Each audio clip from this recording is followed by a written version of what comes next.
ആദി, എന്തു പറ്റി? എന്താ ശബ്ദം കേട്ടത്? മോനെ, നീ എന്താ മിണ്ടാത്തത്? ആദി, ഹലോ ഹലോ. പരിഭ്രാന്തനായ അലന്റെ സ്വരം ഫോണിലൂടെ ഉയർന്നുകൊണ്ടിരുന്നു. ആദിയുടെ ശരീരമാകെ ഒരു വേദന വ്യാപിച്ചു. അതോടൊപ്പം വല്ലാത്തൊരു തളർച്ചയും. തൻ്റെ സിരകളിലാകെ ഒരു മയക്കം വ്യാപിക്കുന്ന പോലെ അവന് തോന്നി. അവൻ വെറും മണ്ണിലേക്ക് കമിഴ്ന്നടിച്ചു വീണുപോയി. പാറുക്കുട്ടി. അവൻ്റെ വരണ്ടുപോയ ചുണ്ടുകൾ ദയനീയമായി മന്ത്രിച്ചു. അപ്പോഴേക്കും ശക്തമായ മഴ ആർത്തലച്ച് പെയ്തു തുടങ്ങിയിരുന്നു. മഴവെള്ളവും ആദിയുടെ ചോരയും ഒരുമിച്ച് കൂടി കലർന്നൊഴുകി. അലന് വല്ലാത്തൊരു പരിഭ്രാന്തി തോന്നിയിരുന്നു. ആദിയുടെ അമ്മയെന്ന നിലവിളി താൻ വ്യക്തമായി കേട്ടതാണ്. അവൻ എന്ത് സംഭവിച്ചിരിക്കും? എന്തെങ്കിലും അപകടം? ആ ചിന്തയിൽ തന്നെ അവൻ പിടഞ്ഞുപോയി. അലൻ അമ്പ് പായുന്ന പോലെയാണ് പിന്നെ തൻ്റെ വണ്ടി പായിച്ചത്. അവന് സ്വയം നിയന്ത്രണം നഷ്ടപ്പെട്ടതുപോലെ തോന്നി. അവൻ്റെ കണ്ണുകൾ നിറഞ്ഞൊഴുകി. ഹൈവേയുടെ അടുത്തുള്ള പാലത്തിനടിയിൽ വണ്ടി നിർത്തി ചാടി ഇറങ്ങുമ്പോഴേക്കും അലൻ്റെ പാദങ്ങൾ ഇടറുന്നുണ്ടായിരുന്നു. കുറച്ചു ദൂരെയും മഴയത്ത് വെറുനിലത്ത് ചോര കലർന്ന വെള്ളത്തിൽ കമിഴ്ന്നടിച്ച് കിടക്കുന്ന രൂപം കണ്ട് അവൻ്റെ തൊണ്ടയിൽ ഒരു അർദ്ധനാദം കുരുങ്ങി. ഓടിച്ചെന്ന് ആദിയെ താങ്ങിയെടുത്തവൻ തൻ്റെ മടിയിൽ വെച്ചു. ആദി, മോനെ, എന്തു പറ്റിയടാ നിനക്ക്? ചതിച്ചല്ലോ കർത്താവേ. ഹൃദയം പിളരുന്ന നിലവിളി അവനിൽ നിന്ന് ഉയർന്നു. ആദിയുടെ തൊട്ടടുത്തായി കാലന്റെ ദണ്ട് പോലെ കിടക്കുന്ന വടിവാൾ കണ്ട് അവൻ സ്തബ്ധനായി. ശരീരവും മനസ്സും തളർന്നു പോകുന്ന പോലെ അലന് തോന്നുന്നുണ്ടായിരുന്നു. ഏറ്റവും പ്രിയപ്പെട്ടവനാണ്. കുഞ്ഞിലെ മുതൽക്ക് പ്രാണൻ കൊടുത്ത് സ്നേഹിക്കുന്നവനാണ്. കൂട്ടുകാരനാണെങ്കിലും സമപ്രായമാണെങ്കിലും അത്രയ്ക്ക് സ്നേഹമാണ്, വാത്സല്യമാണ്. ഒരു കുഞ്ഞിനെ പോലെയാണ് തനിക്കിവൻ. ഇവൻ എന്തെങ്കിലും പറ്റിപ്പോയാൽ പിന്നെ താനില്ല. കരഞ്ഞുകൊണ്ടാണ് അലൻ ആദിയെ പതിയെ വാരിയെടുത്ത് നെഞ്ചോട് ചേർത്തത്. ശരീരം അനങ്ങാതെ അത്രയും സൂക്ഷിച്ചാണ് അവനത് ചെയ്തത്. എത്രയും പെട്ടെന്ന് ആദിയെ കാറിൽ കയറ്റി ഹോസ്പിറ്റലിൽ കൊണ്ടുപോകണമെന്ന് അവൻ വിചാരിച്ചു. പക്ഷേ പൊടുന്നനെ അവനിലെ ഡോക്ടർ ഉണർന്നു. ചിലപ്പോൾ ഹോസ്പിറ്റലിൽ എത്താനുള്ള ദൂരം ആദ്യം അതിജീവിക്കുമോ? മാത്രമല്ല, ഇവൻ്റെ ഈ അവസ്ഥിതിയിൽ കാറിൽ കൊണ്ടുപോകുന്നത് വളരെ റിസ്ക്കാണ്. ഓർത്തപ്പോൾ തന്നെ അലൻ്റെ ശരീരം വിറച്ചു. അവൻ തൻ്റെ ഹൃദയമിടിപ്പ് നിയന്ത്രിക്കാൻ ശ്രമിച്ചുകൊണ്ട് തൻ്റെ നെഞ്ചിൽ തളർന്നു കിടക്കുന്നവനെ നോക്കി. വടിവാൾ കൊണ്ട് പിന്നിൽ കുത്തേറ്റു എന്നത് ഗുരുതരമായൊരു പരിക്കാണ്. വളരെയധികം രക്തസ്രാവമുണ്ട്. ആദിയുടെ ബോധം നഷ്ടപ്പെട്ടിരിക്കുകയാണ്. നട്ടലിന് ഇനിയൊരു ചലനം ഉണ്ടാക്കിക്കൂടാ. ശിരസും ശരീരവും ഒരേ രേഖയിൽ നിലർത്തുക. ഒരു സിവിയർ സ്പൈനൽ ഇഞ്ചുറി ഉണ്ടാകാൻ സാധ്യതയുള്ള സാഹചര്യത്തിൽ ഇത് വളരെ പ്രധാനപ്പെട്ടതാണ്. ആദിയുടെ നെഞ്ച് അനിയന്ത്രിതമായി ഉയർന്നു താഴുന്നത് കണ്ട് അവന് ശ്വാസതടസ്സമുണ്ടെന്ന് അലൻ പെട്ടെന്ന് തന്നെ മനസ്സിലാക്കി. അവൻ ഉടനെ തന്നെ തനിക്ക് അറിയാവുന്ന അടുത്തുള്ള ഹോസ്പിറ്റലിൽ വിളിച്ച് എമർജൻസി ആംബുലൻസിന് ബുക്ക് ചെയ്തു. പിന്നെ ആദിക്ക് അടിയന്തരമായി CPR കൊടുത്തു. അപ്പോഴേക്കും അവൻ കരയുക തന്നെയായിരുന്നു. ആദിയുടെ കണ്ടീഷൻ വളരെ സീരിയസ് ആണെന്ന് മനസ്സിലാക്കുന്നുണ്ടായിരുന്നു. 3-4 മിനിറ്റുകളിൽ തന്നെ ആംബുലൻസ് ചീറിപ്പാഞ്ഞെത്തി. അതിലുണ്ടായിരുന്ന ട്രെയിൻഡ് പാരാമെഡിക്സ് സ്പൈനൽ ഇഞ്ചുറി കൈകാര്യം ചെയ്യാൻ പരിശീലനം നേടിയ ജീവനക്കാരുടെ സഹായത്തോടെ പിൻഭാഗം അനക്കാതെ തന്നെ ആദിയെ ആംബുലൻസിലേക്ക് കയറ്റി. അഡ്വാൻസ് ലൈറ്റ് സപ്പോർട്ട് ആംബുലൻസ് ആണ് ആദിയെ കൊണ്ടുപോകാൻ വേണ്ടി വന്നത്. അതിലെ spinal board, rigid back board സൗകര്യം പേഷ്യന്റിന് ഏതു വിധത്തിലുള്ള ചലനത്തെയും തടയുന്നതായിരുന്നു. ആംബുലൻസ് ഇരിക്കുമ്പോൾ ആദിയുടെ തളർന്ന മുഖം കാണുന്തോറും അലൻ പൊട്ടിക്കരഞ്ഞു. ദ്രുതഗതിയിൽ തന്നെ ആംബുലൻസ് ആദിയെയും കൊണ്ട് തൊട്ടടുത്തുള്ള മൾട്ടി സ്പെഷ്യാലിറ്റി ഹോസ്പിറ്റലിലെത്തി. ഉടൻ തന്നെ അവനെ അവിടുത്തെ ICUവിലേക്ക് ഷിഫ്റ്റ് ചെയ്തു. കൊല്ലാൻ വേണ്ടി കരുതിക്കൂട്ടി തന്നെ ചെയ്തതാണ്. വടിവാൾ വലിച്ചൂരിയപ്പോൾ ഭീഷണമായ രക്തസ്രാവം ഉണ്ടായിട്ടുണ്ട്. അതങ്ങനെ വലിച്ചൂരിയില്ലായിരുന്നെങ്കിൽ കുറച്ചുകൂടി പ്രതീക്ഷയ്ക്ക് വകയുണ്ടായേനെ. എന്തായാലും കൊലപാതക ശ്രമമായതുകൊണ്ട് ഞാൻ പോലീസിൽ റിപ്പോർട്ട് ചെയ്തിട്ടുണ്ട്. അവരുടനെ വരും. ആദ്യ അടിയന്തരമായി പരിശോധിച്ച ശേഷം ഡോക്ടർ ജേക്കബ് എബ്രഹാം അലനോട് സംസാരിക്കുകയായിരുന്നു. എനിവേ, CPR കൊടുത്തത് നന്നായി. അല്ലെങ്കിൽ ചിലപ്പോൾ ഇവിടെ എത്തുമായിരുന്നില്ല. അവൻ്റെ നെഞ്ചിൽ വല്ലാത്തൊരു വേദന നിറഞ്ഞു. ഇപ്പോഴത്തെ സ്ഥിതി എന്താ ഡോക്ടർ? താനൊരു ഡോക്ടറല്ലേ, ഇങ്ങനെ ഇമോഷണലായ എങ്ങനെയാണ്? അവൻ്റെ നിയന്ത്രിക്കാനാവാത്ത കണ്ണീർ കണ്ട് അദ്ദേഹം ചോദിച്ചു. പ്ലീസ് ഡോക്ടർ, എൻ്റെ ആദിക്കൊന്നും സംഭവിക്കരുത്. അവൻ അദ്ദേഹത്തിൻ്റെ മുന്നിൽ കൈകൂപ്പി. ഡോക്ടർ വല്ലായ്മയോടെ അവനെ നോക്കി. അലൻ, കുത്തുകൊണ്ടിരിക്കുന്നത് സ്പൈനൽ കോഡിൻ്റെ വളരെ അടുത്താണ്. Very close, I mean dangerously close. Spinal കോഡിനെ നേരിട്ട് തൊട്ടിട്ടില്ല എന്ന് മാത്രം. ഏകദേശം കുറച്ച് മില്ലിമീറ്റർ വ്യത്യാസത്തിൽ. അടുത്ത 24 മണിക്കൂർ നിർണായകമാണ്. നമുക്ക് നല്ലത് പ്രതീക്ഷിക്കാം. പേഷ്യൻറ്റിൻ്റെ ദേഹത്ത് ഇപ്പോൾ താൽക്കാലികമായി സെൻസേഷൻ കുറഞ്ഞിട്ടുണ്ട്. പൂർണ്ണമായുള്ള പാരലൈസേഷൻ അല്ലെങ്കിലും നെർവ് കണ്ടക്ഷൻ മോശമായിരിക്കുന്നു. അതിനാൽ വേഗത്തിൽ സർജറി ചെയ്യണം. ഡോക്ടർ വീണ്ടും പറഞ്ഞു. നമ്മൾ പേഷ്യൻറ്റിൻ്റെ കണ്ടീഷൻ മോശമാകാനുള്ള സാധ്യതയും കണക്കിലെടുത്തേ തീരൂ. ഇപ്പോൾ ഞങ്ങൾ രക്തസ്രാവം നിയന്ത്രണത്തിലാക്കാൻ നോക്കുകയാണ്. ഇൻഫെക്ഷൻ തടയാൻ ആൻറ്റിബയോട്ടിക് നൽകുന്നുണ്ട്. പക്ഷേ സ്പൈനൽ ഷോക്ക് എന്നൊരു അവസ്ഥ കൂടി വരാം. അത് ഹൃദയമിടിപ്പിലും രക്തസമ്മർദ്ദത്തിലും വലിയ മാറ്റങ്ങൾ ഉണ്ടാകും. അങ്ങനെ വന്നാൽ പിന്നെ നമുക്കൊന്നും ചെയ്യാനില്ല. അറിയേണ്ടവരൊക്കെ എന്തായാലും അറിയിച്ചോളൂ. എന്തും സംഭവിക്കാം. ഡോക്ടർ പറഞ്ഞ കാര്യങ്ങളെക്കുറിച്ച് നന്നായി അറിയാവുന്നത് കൊണ്ട് തന്നെ അലൻ തളർന്നുപോയി. അദ്ദേഹം ആശ്വസിപ്പിക്കാൻ എന്നപോലെ അലൻ്റെ തോളിൽ തട്ടിയിട്ട് ICUവിനകത്തേക്ക് വീണ്ടും പോയപ്പോൾ അവൻ പുറത്തെ ചേരുകളിൽ ഒന്നിൽ തളർന്നിരുന്നു. അറിയിക്കേണ്ടവരൊക്കെ അറിയിക്കാനോ? ആരോടാണ് ഇതെല്ലാം പറയേണ്ടത്? ഒരു അറ്റാക്ക് കഴിഞ്ഞിരിക്കുന്ന അങ്കിളിനോടോ? അല്ലെങ്കിൽ ഏട്ടൻ്റെ ദുസ്ഥിതി ഓർത്ത് ഹൃദയം ഉരുകി ജീവിക്കുന്ന പൊന്നുവിനോടോ? അപ്പോഴേക്കും അലൻ്റെ മനസ്സിൽ പാർവണിയുടെ മുഖം ഉയർന്നു വന്നു. എത്ര വാശിയാണെന്ന് പറഞ്ഞാലും എത്ര ഇഷ്ടമല്ലെന്ന് പറഞ്ഞാലും ആദിയാണ് കൊച്ചിനെല്ലാം. അവളുടെ കണ്ണിലെ അവനെ പ്രതിയുള്ള വേദനയും പിടച്ചിലും എല്ലാം താനിന്ന് കണ്ടതാണ്. ആത്മാക്കൾ തമ്മിൽ ഇഴകിച്ചേർന്നൊരു സ്നേഹം. ജീവിതകാലം മുഴുവൻ പിരിഞ്ഞിരുന്നാലും ഇനി അങ്ങനെ തന്നെയാവും. ആ കൊച്ചിനോട് താൻ ആദിയുടെ സ്ഥിതി എങ്ങനെ പറയും? അതും അവളുടെ ജീവിതത്തിലെ ഒരു നിർണായക മുഹൂർത്തത്തിൽ അവൾ എത്തി നിൽക്കുമ്പോൾ. അലൻ ഇരു കൈകളും ശിരസിൽ കൈവച്ച് കണ്ണീർ വാർത്തു. ഏതാനും മിനിറ്റുകൾക്കുള്ളിൽ അവന്റെ മൊബൈൽ ബെല്ലടിക്കാൻ തുടങ്ങി. മണി രാത്രി 1 കഴിഞ്ഞിരിക്കുന്നു.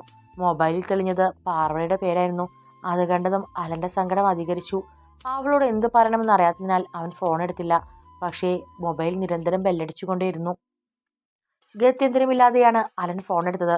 എന്താ കൊച്ചേ? അവന്റെ സ്വരം ഇടറിയിരുന്നു.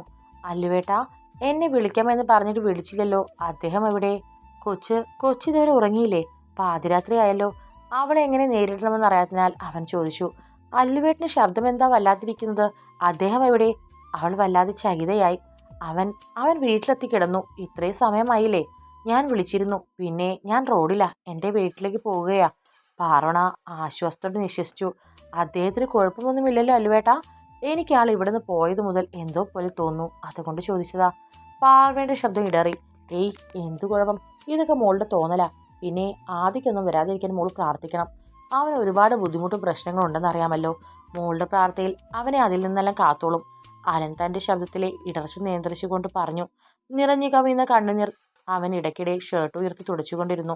ഞാൻ പ്രാർത്ഥിക്കുന്നില്ല എന്ന് അല്ലുവേട്ടന് തോന്നുന്നുണ്ടോ? അദ്ദേഹത്തിന്റെ കാര്യത്തിൽ ഞാൻ ഒരിക്കലും കള്ളം പറഞ്ഞിട്ടില്ല അല്ലുവേട്ട. എനിക്ക് ഈ ജീവിതത്തിൽ മറക്കാനോ വെറുക്കാനോ കഴിയാത്ത ആളാണ് അദ്ദേഹം. എൻ്റെ ദൈവം. എനിക്ക് അദ്ദേഹത്തോടുള്ള വികാരം എന്താണെന്ന് മറ്റാർക്കും തന്നെ മനസ്സിലാകില്ല. അല്ലുവേട്ടന് അദ്ദേഹത്തെ ശ്രദ്ധിക്കണം, പൊന്നുപോലെ നോക്കണം. വേറെ ആരുമല്ല എനിക്കിത് പറയാൻ. പാറമണിയുടെ തൊണ്ടയിൽ ഒരു ഗദ്ഗതം വന്നു മൂടി. ഇന്ന് തനിക്ക് ഉറങ്ങാനാകില്ലെന്ന് അവൾ ഓർത്തു. നൃത്തം ചെയ്ത് വിജയിച്ചതിന്റെ സന്തോഷമൊന്നും സത്യം പറഞ്ഞാൽ തനിക്കില്ല. മനസ്സ് നിറയെ ദയനീയമായ മുഖമാണ്. തന്റെ മുന്നിൽ എല്ലാ വേദനകളും അടക്കി പിടിച്ചു നിന്ന ആ ഭാവം ഓർക്കുമ്പോൾ മുള്ളു കൊള്ളുന്നത് പോലെ തോന്നുന്നു. അത്രയ്ക്കൊരു സങ്കടം. അദ്ദേഹം സേഫാണെന്ന് അല്ലുവേട്ടൻ പറയുന്നത് മാത്രമാണ് ഒരു സമാധാനം. പാവം, യാത്ര ചെയ്തതിന്റെ നല്ല ക്ഷീണം ഉണ്ടാവും. ഉറങ്ങട്ടെ, സമാധാനമായി ഉറങ്ങട്ടെ. ഞാൻ നോക്കിക്കോളാം. ഒന്നുകൊണ്ടും വിഷമിക്കേണ്ട. എന്നാൽ ശരി മോളെ, പിന്നെ വിളിക്കാം, അലൻ ആശ്വസിപ്പിച്ചു. ശരി അല്ലുവേട്ട. ഫോൺ കട്ട് ചെയ്ത് പോക്കറ്റിലേക്ക് വെച്ചിട്ട് അലൻ വിമ്മി വിമ്മി കരഞ്ഞു. ശസ്ത്രക്രിയ രാത്രി മുഴുവൻ നീണ്ടു. അണുവിമുക്തമായ ഓപ്പറേഷൻ തിയേറ്ററിന് പുറത്തുള്ള മങ്ങിയ ഇടനാഴിയിൽ അടച്ചിട്ടിരിക്കുന്ന ICUവിന്റെ വാതിലിൽ കണ്ണുകൾ ഉറപ്പിച്ച് അലൻ ഒരു സീറ്റിൽ ബെഞ്ചിൽ വരവിച്ച ദേഹവും തകർന്ന മനസ്സുമായി തണുത്തുറഞ്ഞിരുന്നു. രാത്രി മുഴുവൻ അവന്റെ കണ്ണുകൾ പെയ്തുകൊണ്ടിരുന്നു. ഇടയ്ക്ക് പോലീസ് വന്നുപോയി. ആദിയുടെ സർജറി നടക്കുന്നതിനാൽ അവർക്ക് അവനെ നേരിട്ട് കാണാൻ സാധിക്കില്ലായിരുന്നു. അവർ അലനോട് കുറച്ച് കാര്യങ്ങൾ അന്വേഷിച്ചിട്ട് വീണ്ടും വരാമെന്ന് പറഞ്ഞു മടങ്ങി. കുറച്ചു കഴിഞ്ഞപ്പോൾ ശിഖ വിളിച്ചു. അല്ലുവേട്ടൻ ഉറങ്ങിയെങ്കിൽ സോറി. ഏട്ടൻ അവിടെ ഒറ്റയ്ക്കല്ലേ? കിടന്നിട്ട് എനിക്ക് ഉറക്കം വന്നില്ല, അതാ വിളിച്ചത്. ഏട്ടനെ വിളിച്ചിട്ട് ഫോൺ എടുക്കുന്നുമില്ല. ഉറങ്ങിക്കാണും. ഏട്ടന് പ്രശ്നമൊന്നുമില്ലല്ലോ അല്ലുവേട്ടാ? അല്ലുവേട്ടൻ വിളിച്ചിരുന്നോ? അലന്റെ ഹൃദയം ഭീകരമായ വിധം മിടിക്കാൻ തുടങ്ങി. അവന് കുഴപ്പമൊന്നുമില്ല പൊന്നു. മോള് കിടന്നുറങ്ങാൻ നോക്ക്. ഇങ്ങനെ ടെൻഷൻ അടിക്കില്ലേ. അലൻ തന്റെ സമ്മർദ്ദം ഒതുക്കി ഒരു വിധത്തിൽ ശിഖയെ സമാധാനിപ്പിച്ച് ഫോൺ വെച്ചു. ഒടുവിൽ വെളുപ്പിന് 7 മണിക്ക് എപ്പോഴോ ഡോക്ടർ ജേക്കബ് എബ്രഹാം ഒരു സംഘം ഡോക്ടേഴ്സിന്റെ അകമ്പടിയോടെ പുറത്തേക്ക് ഇറങ്ങിയപ്പോൾ അലൻ തൽക്ഷണം ചാടി എഴുന്നേറ്റു. ഡോക്ടർ, എൻ്റെ ആദി, അവന് ഭയം കൊണ്ടും വേദന കൊണ്ടും അവനിൽ നിന്ന് വാക്കുകൾ വരാൻ ബുദ്ധിമുട്ടി. ഡോക്ടർ ജേക്കബ് ക്ഷീണത്തോടെ അലനെ നോക്കി ചെറുതായി പുഞ്ചിരിച്ചു. ശസ്ത്രക്രിയ വിജയകരമായിരുന്നു അലൻ. നട്ടലിലെ സമ്മർദ്ദം കുറയ്ക്കാൻ ഞങ്ങൾക്ക് കഴിഞ്ഞു. സുഷുമ്ന നാഡി നേരിട്ട് മുറിഞ്ഞിട്ടില്ല. അതാണ് ഞങ്ങൾ പ്രതീക്ഷിക്കുന്ന ഏറ്റവും മികച്ച ഫലം. അലൻ വിശ്വസിച്ചു. പ്രത്യാശയുടെ ഒരു മഞ്ഞുതുള്ളി അവന്റെ മനസ്സിൽ വീണു തുറന്നു. അവൻ കണ്ണു തുറന്നു ഡോക്ടർ. ഇപ്പോൾ കോൺഷ്യസ് ആണ്, എങ്കിലും നേരിയ മയക്കം പോലെയാണ്. അയാൾ ഇടയ്ക്കിടെ തന്റെ പേര് വിളിച്ചു. പിന്നെ പാറുക്കുട്ടിയെന്നും പൊന്നും എന്നൊക്കെ പറയുന്നുണ്ടായിരുന്നു. അയാളുടെ റിലേറ്റീവ്സ് ആയിരിക്കുമല്ലേ? പിന്നെ എന്നോട് തന്റെ പേര് 2-3 പ്രാവശ്യം പറഞ്ഞു. അയാൾക്ക് തന്നോട് എന്തോ പറയാനുണ്ട്. സന്തോഷത്തിന്റെ തിളക്കം അലന്റെ കണ്ണുകളെ പ്രകാശിപ്പിച്ചു. അപ്പോൾ പ്രശ്നമൊന്നുമില്ല അല്ലേ ഡോക്ടർ? അലൻ പ്രത്യാശയോടെ അദ്ദേഹത്തിന്റെ മുഖത്തേക്ക് ഉറ്റുനോക്കി. ഞാൻ പറയുന്നത് ശ്രദ്ധയോടെ കേൾക്കണം അലൻ. ഇതുവരെ അയാൾ അപകടനില തരണം ചെയ്തിട്ടില്ല. അടുത്ത 48 മണിക്കൂർ നിർണായകമാണ്. സർജറി വിജയിച്ചു എന്ന് മാത്രമേ ഞാൻ പറഞ്ഞിട്ടുള്ളൂ. അലൻ അടക്കാനാവാത്ത പിരിമുറുക്കത്തോടെ ഡോക്ടറെ നോക്കി. ഇപ്പോൾ ഏറ്റവും വലിയ ആശങ്ക സ്പൈനൽ ഷോക്കാണ്. ബോധം വീണ്ടെടുത്താലും നാഡീവ്യൂഹം പെട്ടെന്ന് തകരാറിലാകാം. May be a complete loss of reflex. രക്തസമ്മർദ്ദം കുറയാം. അവയവങ്ങൾ മന്ദഗതിയിലാകാം. There is swelling that can return. Oedema around the cord. അല്ലെങ്കിൽ വേഴ്സ്റ്റ് ആയ ഇൻഫെക്ഷൻ. അത് രക്തപ്രവാഹത്തിലേക്ക് പടരുകയാണെങ്കിൽ സെപ്റ്റിക് ഷോക്ക് സംഭവിക്കും. ന്യൂറോജനിക് ഷോക്കിന് ചാൻസ് ഉണ്ട്. അവിടെ നെർവ് സിസ്റ്റത്തിന് ബ്ലഡ് വെസൽസിന്റെ നിയന്ത്രണം നഷ്ടപ്പെടുകയും പ്രഷർ കൊളാപ്സ്ഡ് ആവുകയും ചെയ്യും. ഇനിയാണ് റിസ്ക് കൂടുതൽ. നമുക്ക് തടയാൻ ഒന്നും ചെയ്യാൻ കഴിയില്ല ഡോക്ടർ. ആൻറ്റിബയോട്ടിക് സ്റ്റാർട്ട് ചെയ്തില്ലേ? അതുവരെ ഉണ്ടായിരുന്ന പ്രതീക്ഷ തകർന്ന വിഷമത്തിൽ അലൻ ചോദിച്ചു. ഞങ്ങൾ ഇതിനകം ഞങ്ങളാൽ കഴിയുന്നെല്ലാം ചെയ്യുന്നുണ്ട്. He's on antibiotics, fluid support, nerve monitoring. But right now it's up to his body. Has to fight. പാവം കുട്ടി, എൻ്റെ മകൻ്റെ പ്രായം പോലുമില്ല. ഡോക്ടർ ജേക്കബ് ഒന്ന് ദീർഘമായി നിശ്വസിച്ചു. എനിക്ക് അവനെ ഒന്ന് കാണണം ഡോക്ടർ. കയറി കണ്ടോളൂ. അർദ്ധമയക്കത്തിലാണ്. ചിലപ്പോൾ കണ്ണുകൾ തുറന്നിരിക്കും. എന്ന് വെച്ച് കൂടുതൽ സ്ട്രെയിൻ ചെയ്യിപ്പിക്കരുത്. അറിയാമല്ലോ, കണ്ടീഷൻ വളരെ വേഴ്സ്റ്റ് ആണ്. ഏത് നിമിഷവും എന്ത് സംഭവിക്കാം. ഒരു ഡോക്ടറായ ഞാൻ തനിക്കിത് പറഞ്ഞു തരേണ്ട ആവശ്യമില്ലല്ലോ. അലൻ ആകെ മരവിച്ച മട്ടിൽ തലയനക്കി. ICUവിൻ്റെ വാതിൽ നേരിയൊരു ഞെരുക്കത്തോടെ തുറന്നു. അലൻ അകത്തേക്ക് കയറുമ്പോൾ മുൻവശത്തേക്ക് പടർന്നു വരുന്ന കനത്ത തണുപ്പും മെഷീനുകളുടെ മൃദുവായ ബീപ് ശബ്ദങ്ങളും അവനെ പൊതിഞ്ഞു. ഒരു ഡോക്ടറായിട്ട് പോലും അന്ന് ആദ്യമായ മുറിക്കുള്ളിലെ നിശബ്ദത അവനെ പരിഭ്രാന്തനാക്കി. മുറിയുടെ മധ്യത്തിലുള്ള ഉയർത്തിവെച്ച ബെഡിൽ ആദ്യ കിടന്നിരുന്നു. അവൻ്റെ ചുറ്റും പലവിധ വയറുകളും മോണിറ്റേഴ്സും IV ബാഗ്സും ഘടിപ്പിച്ചിരുന്നു. ശസ്ത്രക്രിയയ്ക്ക് ശേഷം ശിരസ് കുറച്ചുയർത്തി വെച്ചിരിക്കുന്നു, പൂർണ്ണമായ നട്ടല് നേരെ നിലർത്താൻ. വടിവാൾ കുത്തിക്കയറിയ ഭാഗം കട്ടിയുള്ള ഡ്രസ്സിങ്ങിനാൽ മറച്ചിട്ടുണ്ടെങ്കിലും അതിന് മീതെയുള്ള ഇരുണ്ട നിറത്തിലുള്ള ചോരപ്പാട് വ്യക്തമായി കാണാമായിരുന്നു. താൻ അത്രയേറെ സ്നേഹിക്കുന്നവൻ്റെ കിടപ്പ് കണ്ട് അലൻ്റെ നെഞ്ചു പിടഞ്ഞു. കൈകൾ ചെറിയ സ്ട്രാപ്പുകളാൽ ബെഡിൻ്റെ വശങ്ങളിൽ കെട്ടിയ നിലയിലായിരുന്നു. കാരണം നിയന്ത്രണമില്ലാത്ത അവൻ്റെ ഒരു ചെറിയ ചലനം പോലും ആ സർജറിയുടെ ഫലത്തെ ഇല്ലാതാക്കുമായിരുന്നു. ഹൃദയം തകർന്ന അലൻ ആദിക്കരികിലിരുന്നു. കൈനീട്ടി അവൻ്റെ മുടി ഉലഞ്ഞു കിടന്നിരുന്ന ശിരസിൽ തലോടി. ഒപ്പം അവൻ്റെ മിഴികളിൽ നിന്ന് നീർത്തുള്ളികൾ അടർന്നു വീണു. ആദിപതിയെ മയങ്ങിപ്പോകുന്ന തൻ്റെ കൺപോളകൾ ഉയർത്താൻ ശ്രമിക്കുകയായിരുന്നു. അല്ലു, അലൻ പുഞ്ചിരിക്കാൻ ശ്രമിച്ചു. ഞാൻ ഇവിടെ ഉണ്ടടാ. ഒന്നുമില്ലാട്ടോ, ഒരു പ്രശ്നവുമില്ല. പാറുക്കുട്ടി, പാറുക്കുട്ടി, അവൾ ഇതറിയരുത്. ആദി, അലൻ പൊട്ടിക്കരഞ്ഞുപോയി. പ്ലീസ് അല്ലു, അവളുടെ ഭാവി തകർക്കരുത്. അറിഞ്ഞാൽ അവൾ ഓടി വരും. അവൾക്ക് സഹിക്കാൻ പറ്റില്ല. അവൾക്ക് ഉപദ്രവം മാത്രം ചെയ്ത ഒരുത്തനാണ് ഞാൻ. ഇനിയും എൻ്റെ പേരിൽ അവളുടെ ഭാവി നശിപ്പിക്കരുത്. ആദിയിൽ നിന്ന് വാക്കുകൾ ഇടറി വീണു. വാക്ക് താ അല്ലു, പാറക്കുട്ടിയുടെ യാത്ര മുടക്കില്ലെന്ന് വാക്ക് താ. സ്വയം അറിയാതെ അലൻ തൻ്റെ കൈകൾ ആദിയുടെ കൈകളിലേക്ക് എടുത്തു വെച്ചു. പിന്നെ പൊന്നുവിനെ നോക്കണം. അങ്കിളിനെ ശ്രദ്ധിക്കണം. നീ വിഷമിക്കരുത്. ആദിയുടെ കൺപോളകൾ അടയാൻ തുടങ്ങിയിരുന്നു. എന്നെ നീ ആരെ ഏൽപ്പിക്കും ആദി? നീ ഇല്ലാതെ എനിക്ക് പറ്റില്ല മോനെ. പ്ലീസ് വേഗം തിരിച്ചു വാ. അലൻ്റെ ആ പൊട്ടിക്കരച്ചിൽ കേൾക്കാത്ത വിധത്തിൽ ആദിയുടെ ബോധം വീണ്ടും നശിച്ചിരുന്നു. എടാ, അവൻ ചത്തത് നിനക്ക് ഉറപ്പാണോ? എൻ്റെ പൊന്നമ്മേ, അങ്ങനെയല്ലേ ഞാൻ കുത്തിയത്. രക്തസ്രാവം മൂലം മരണം ഉറപ്പാക്കാൻ കുത്തിയ വടിവാൾ അത്യാവശ്യം വേഗത്തിൽ തന്നെ വലിച്ച് ഞാൻ ഊരിയെടുക്കുകയും ചെയ്തു. അവൻ ചത്തു കാണും, എനിക്ക് ഉറപ്പാ. നിനക്കൊരു കുത്തും കൂടി കുത്താമായിരുന്നു. അതിനുള്ള സമയമേ കിട്ടിയുള്ളൂ അമ്മേ. പിന്നെ ഞാൻ പറഞ്ഞില്ലേ, നല്ല കണക്കിന് ഞാൻ കൊടുത്തിട്ടുണ്ട്. ഇനി നമ്മുടെ ജീവിതത്തിൽ ആ ശത്രു ഇല്ല. ഇനി വേണം എനിക്ക് അവിടെ ഒരു പാഠം പഠിപ്പിക്കാൻ. അഷികെ, എന്തൊക്കെയായിരുന്നു തൻ്റെ ഏട്ടനെക്കുറിച്ചുള്ള അവളുടെ വീമ്പ് പറച്ചിൽ. ഇനി ഈ അമ്മൻ്റെ കയ്യിൽ നിന്ന് അവളെ രക്ഷിക്കാൻ അവൻ കുഴിമാടത്തുനിന്ന് എഴുന്നേറ്റ് വരുമോ? അമൻ പരിഹാസത്തോടെ ചിരിച്ചു. നേരിട്ട് ആദ്യം എതിർത്ത് തോൽപ്പിക്കാൻ നിനക്ക് പറ്റില്ലെന്ന് എനിക്കറിയാം. എന്തൊക്കെ പറഞ്ഞാലും അവനൊരു സിംഹമാണ്. അമ്മയുടെ സംസാരത്തിൽ അമൻ്റെ മുഖം മങ്ങി. തീർന്നു പോവട്ടെ അവൻ. അവനെക്കുറിച്ചുള്ള പുകഴ്ത്തൽ കേട്ട് കേട്ട് തനിക്ക് ജീവിതം തന്നെ വെറുത്തു തുടങ്ങി. എന്തായാലും താൻ തൻ്റെ പക തീർത്തു. അവൻ്റെ ജീവൻ താൻ എടുത്തു. വേദന സഹിച്ച് നീറി അവൻ ഒടുങ്ങിയിട്ടുണ്ടാവും. എന്തായാലും ചതിച്ചതാണെങ്കിലും നീ കാര്യം നേടിയല്ലോ. അതിന് നിന്നെ അഭിനന്ദിക്കാതെ വയ്യ. നമ്മുടെ എത്രയോ വർഷത്തെ തലവേദനയാണ് നീ തീർത്തത്. പക്ഷേ ആ വീരഭദ്രൻ നായ്ക്കരെ കൊണ്ടുപോയി 25 കോടി നേർച്ചയിട്ടല്ലോ എന്ന് ഓർക്കുമ്പോഴാ ഒരു വിഷമം. എന്തൊക്കെയായിരുന്നു അയാളുടെ വീരസ്യം പറച്ചിൽ. മലപ്പുറം കത്തി, അമ്പും വില്ലും, അവസാനം പവനായി ശവമായി എന്ന് പറയുന്ന പോലെ ഇതാ കിടക്കുന്നു. ആദിയുടെ മുന്നിൽ അവൻ വെറും തൃണമായിരുന്നു. അയാളെയും പരിവാരങ്ങളെയും ഞാൻ അവിടുന്ന് മാറ്റിയിട്ടുണ്ട്. അല്ലെങ്കിൽ മറ്റവൻ്റെ കൊലയുടെ കാര്യത്തിൽ നമ്മളെ സംശയിക്കും. അവരിപ്പോൾ നമ്മുടെ തന്നെ ഹോസ്പിറ്റലാണ്. ട്രീറ്റ്മെൻ്റ് എല്ലാം രഹസ്യമാണ്, അവൻ പറഞ്ഞു. നന്നായി. അങ്ങനെ ബുദ്ധിയോട് കൂടി എല്ലാ കാര്യങ്ങളും ചെയ്യണം. അപ്പോൾ ആദിശേഷ എന്ന ഇതിഹാസം തീർന്നു. ഇനിയെങ്കിൽ നീ കുറച്ച് യുക്തിയോട് കൂടി ജീവിതം മുന്നോട്ട് നീക്കണം. നമ്മളുടെ നല്ല കാലം തെളിഞ്ഞെന്നാണ് തോന്നുന്നത്. ഇനിയിപ്പോൾ ഷിഗയുടെ കാര്യത്തിൽ നിരുപമയെ വിളിച്ച് ധൈര്യമായ ഒരു തീരുമാനമെടുക്കാം. അമ്മ പറഞ്ഞത് കേട്ട് അവൻ തലകൊലുക്കി. ഷിഗയുടെ സുന്ദര രൂപം മനസ്സിൽ തെളിഞ്ഞപ്പോൾ അവൻ ആസക്തിയോടെ ചുണ്ട് നനച്ചു. ആദ്യക്കിടയ്ക്ക് ബോധം വന്നും പോയിക്കൊണ്ടിരുന്നു. അലനാണെങ്കിൽ വെള്ളം പോലും കുടിക്കാതെ അവൻ്റെ അടുത്തിരുന്നു. ഇടയ്ക്ക് മാത്രം കോൺഷ്യസ് ആകുമ്പോൾ അവൻ ഒരേ പല്ലവി തന്നെ ആവർത്തിച്ചു. പാറുക്കുട്ടിയോട് പറയല്ലേ അല്ലു? ഇല്ല മോനെ, ഇല്ലടാ, പറയില്ല. നീ സമാധാനമായിട്ടിരിക്കുക. ഞാൻ മരിക്കുമെങ്കിൽ പോലും അവളോട് പറയല്ലേ. അവൾ പാവമാടാ. ജീവിതത്തിൽ അതിന് സന്തോഷം കിട്ടിയിട്ടില്ല. പോയി രക്ഷപ്പെടട്ടെ. ഞാൻ മരിച്ചാലും സാരമില്ല. ആദ്യം മരണമെന്ന് ആവർത്തിക്കുമ്പോഴൊക്കെ അലൻ സഹിക്കാനാവാത്ത വൃത നെഞ്ചിൽ കരത്തു. ഇടയ്ക്ക് അവൻ അലനോട് പറയും, നീ വിഷമിക്കല്ല അല്ലു. നീ എന്നെ ഓർത്ത് ഒരുപാട് വിഷമിച്ചു. ഇനി നീ സങ്കടപ്പെടേണ്ട. അനുഭവിക്കുന്ന പെയിൻ കാരണമാവാം ആദിയുടെ വാക്കുകൾ പലപ്പോഴും ചിതറിപ്പോയി. കണ്ടീഷൻ അത്യാവശ്യം സിവിയർ ആണ്. ഈ പയ്യന്റെ വീട്ടുകാരെയൊക്കെ ഒന്ന് അറിയിക്കു വരാൻ. മറച്ചു വെച്ചിട്ട് എന്താ കാര്യം? ഇയാൾ മാരീഡ് അല്ലേ? ആ പെൺകുട്ടിയെ കാര്യങ്ങൾ പറഞ്ഞ് മനസ്സിലാക്കി വരാൻ പറയൂ. ഞാൻ പറഞ്ഞല്ലോ, എന്ത് വേണമെങ്കിലും സംഭവിക്കും. ഇടയ്ക്ക് ഡോക്ടർ ജേക്കബ് എബ്രഹാം ആലനോട് പറഞ്ഞു. ആലന് കരഞ്ഞ് കരഞ്ഞ് കണ്ണീർ പറ്റിയിരുന്നു. ഇടയ്ക്ക് അവനിൽ നിന്ന് ഓരോ ഏങ്ങൽ പുറത്തു വന്നു. ഇത്രയും ഹൃദയഭാരം ജീവിതത്തിൽ അവൻ അനുഭവിച്ചിട്ടില്ലായിരുന്നു.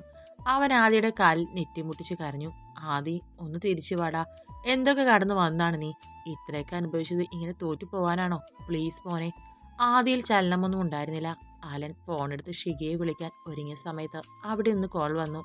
അല്ലുവേട്ടാ, ഞങ്ങൾ പുറപ്പെട്ടു. ഏട്ടനെ വിളിച്ചിട്ട് എടുക്കുന്നില്ല. പാർവണ, ആ കൊച്ചിന്റെ യാത്രയുടെ കാര്യം എന്തായി പൊന്നു? എന്തോ പ്രശ്നമുണ്ട് അല്ലുവേട്ടാ. എല്ലാവരും എത്ര പറഞ്ഞിട്ടും ഏട്ടത്തി പോകാൻ കൂട്ടാക്കുന്നില്ല. എന്താണ് ആ മനസ്സിലെന്ന് അറിയില്ല. അലൻ നിശബ്ദനായി. ഏട്ടൻ എന്ത് പറയുന്നു അല്ലുവേട്ടാ? ഞാൻ വിളിച്ചിട്ട് ഏട്ടൻ എന്താ ഫോൺ എടുക്കാത്തത്? തന്റെ കയ്യിലിരിക്കുന്ന ആദിയുടെ ഫോണിലേക്ക് നോക്കി അലൻ വേദന കടിച്ചമർത്തി. മോളോട് എനിക്കൊരു കാര്യം പറയാനുണ്ട്. എന്താ? ഇന്നലെ രാത്രി ആദിക്ക് ചെറിയൊരു ആക്സിഡന്റ് പറ്റി. അയ്യോ ഏട്ടാ! ഷികയുടെ നിലവിളി കേട്ടി കാറിലിരുന്ന ഗോവിന്ദരാജവർമ്മയും ശ്രീദേവി ഞെട്ടിപ്പോയി. എന്താ മോളെ, എന്തു പറ്റി? ഗോവിന്ദരാജവർമ്മ ചകിതനായി. ഏട്ടൻ ഹോസ്പിറ്റലാണെങ്കിൽ ഒരു ചെറിയ ആക്സിഡന്റ് പറ്റിയെന്ന്. വർമ്മയ്ക്ക് തന്റെ നെഞ്ചു വേദനിക്കുന്ന പോലെ തോന്നി. അദ്ദേഹത്തിന്റെ കണ്ണുകൾ നിറഞ്ഞൊഴുകി. ശ്രീദേവിയും കരയാൻ തുടങ്ങിയിരുന്നു. ആലൻ ഷികയെ സമാധാനിപ്പിക്കാൻ ശ്രമിച്ചു. എനിക്കറിയാം പൊന്നു മോളുടെ വിഷമം. പക്ഷേ ഈ സമയത്ത് കുറച്ചെങ്കിലും ധൈര്യം സംഭരിച്ചേ തീരൂ. കാരണം അങ്കിളിനും വല്യമ്മയ്ക്കൊക്കെ ധൈര്യം കൊടുക്കേണ്ടത് മോളാണ്. ഇന്നലെ രാത്രി അവന്റെ ഓപ്പറേഷൻ ആയിരുന്നു. എന്നിട്ട് ഇപ്പോൾ ഏട്ടന്? അപ്പോൾ ചെറിയ പ്രശ്നമൊന്നും അല്ലല്ലേ? എന്താ അല്ലുവേട്ടാ എന്നോട് ഇന്നലെ തന്നെ പറയാതിരുന്നത്? പെട്ടെന്നുണ്ടായ ഷോക്ക് കാരണമാകും. ഷിയയ്ക്ക് വാക്കുകൾ കിട്ടുന്നുണ്ടായിരുന്നില്ല. ഇന്നലെ അങ്ങനെ ഒരു സാഹചര്യം ആയിരുന്നു മോളെ. ഇപ്പോൾ കുഴപ്പമൊന്നുമില്ല. മോള് വേഗം വാ. പിന്നെ മോളെ, ഒരു കാര്യമുണ്ട്. പാർവണയോട് ഇതൊന്നും പറയരുതെന്നാണ് ആദ്യം പറഞ്ഞിരിക്കുന്നത്. അറിയിക്കില്ലെന്ന് അവന് വാക്ക് കൊടുക്കേണ്ടി വന്നു എനിക്ക്. ആ കൊച്ചിന്റെ യാത്ര മുടക്കാൻ അവൻ ആഗ്രഹിക്കുന്നില്ല. അലന്റെ ശബ്ദം താഴ്ന്നു പോയി. അവൻ കുഴപ്പമില്ലെന്ന് പറഞ്ഞെങ്കിലും ആദിക്കെന്തോ ഭീകരമായി സംഭവിച്ചിട്ടുണ്ടെന്ന് ഷിഗയുടെ മനസ്സ് പറഞ്ഞു. ഡ്രൈവറോട് ഹോസ്പിറ്റലിലേക്ക് വണ്ടി തിരിക്കാൻ പറഞ്ഞിട്ട് അവൾ വാടിയ ചേമ്പിൻതണ്ട് കണക്ക് സീറ്റിൽ ചാരി കിടന്നു. അവളുടെ മിഴികളിൽ നിന്ന് നീർക്കണങ്ങൾ പെയ്തുകൊണ്ടിരുന്നു. ഹോസ്പിറ്റലിലെത്തിയതും അവൾ ICUവിലേക്ക് പായുകയായിരുന്നു. മെഡിസിന് പഠിക്കുന്നതിനാൽ തന്നെ ആദിയുടെ കണ്ടീഷൻ ഷിയയ്ക്ക് വ്യക്തമായി മനസ്സിലായി. ബോധം നശിച്ച് ആകെ വാടി തളർന്ന് കിടക്കുന്ന അവന്റെ കാൽക്കലിരുന്ന് അവൾ നെഞ്ചി പൊട്ടി കരഞ്ഞു. റോഡിൽ വെച്ച് ആരോ പാതിരാത്രി വടിവാളിന് കുത്തിയതാ. ഞാനുമായി ഫോണിൽ സംസാരിച്ചു കൊണ്ടിരിക്കുമ്പോഴായിരുന്നു. ആ സമയത്ത് സംസാരിക്കാതിരുന്നാൽ മതിയായിരുന്നു. അലന്റെ ഹൃദയം പൊട്ടി വാക്കുകൾ പുറത്തു വന്നു. ഷിയയ്ക്ക് താനാകെ മരവിച്ചതുപോലെ തോന്നി. ആദ്യം അനുഭവിച്ചതും അനുഭവിക്കുന്നതുമായ വേദന ഓർത്തപ്പോൾ അവൾ തകർന്നു. അവൾക്ക് ശ്വാസം കിട്ടാതെ പോലെയായി. ICUവിന് പുറത്തേക്ക് ഇറങ്ങിയപ്പോൾ അലന്റെ കൈ പിടിച്ചവൾ നിലത്തേക്ക് ഇരുന്ന് പോയി. അവൻ നിസ്സഹായതോടെ അവളെ താങ്ങി പിടിച്ച് ചെയറിലിരുത്തി. കൂടെ ഉണ്ടായിരുന്നു ശ്രീദേവിയും. ആദ്യയെ കണ്ടിട്ട് പൊട്ടി കരയുകയായിരുന്നു. വല്യമ്മ എന്നുള്ള സ്നേഹം നിറഞ്ഞ വിളി ഇടയ്ക്കിടയ്ക്ക് അവരുടെ ചെവികളിൽ മുഴങ്ങിക്കേട്ടു. അവന്റെ പ്രാണന് വേണ്ടി അവർ ഉള്ളൊരുക്കി പ്രാർത്ഥിച്ചുകൊണ്ടിരുന്നു. നട്ടലിന് കാര്യമായി പരിക്കുണ്ട്. ചിലയിടത്തൊക്കെ രക്തം ക്ലോട്ട് ആവുകയാണ്. ഈ സ്ഥിതി തുടർന്നാൽ വെന്റിലേറ്റർ സപ്പോർട്ട് കൊടുക്കേണ്ടി വരും. ഡോക്ടർ ജേക്കബ് എബ്രഹാം പറയുന്നത് കേട്ട് ഗോവിന്ദരാജവർമ്മ ദയനീയമായി അലനെ നോക്കി. ആദിക്കും ഷേയ്ക്കും വേണ്ടിയാണ് അദ്ദേഹം ജീവിച്ചത് തന്നെയെന്ന് അവനറിയാമായിരുന്നു. അവർ തന്നെയായിരുന്നു അദ്ദേഹത്തിന്റെ കുടുംബവും. അദ്ദേഹത്തിന് പിടിച്ചു നിൽക്കാനുള്ള കരുത്ത് നൽകണേ എന്ന് അവൻ പ്രാർത്ഥിച്ചു.